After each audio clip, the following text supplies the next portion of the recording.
Hey guys, just a quick review of this TELESIN GoPro charger. I opted for this one over the official GoPro charger for its design.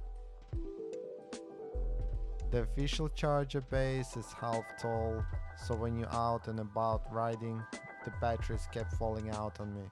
So when you stop to replace the batteries, often you would find the charger case is empty with your batteries all over the backpack. As you can see, the packaging is decent, so my expectations were high, but when I opened the box, that's when my hopes began to sink.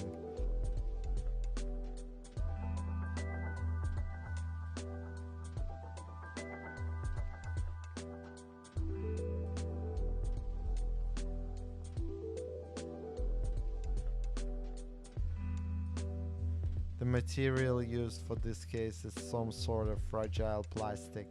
The quality is just below average, and I hope this thing won't fall apart on me within a year.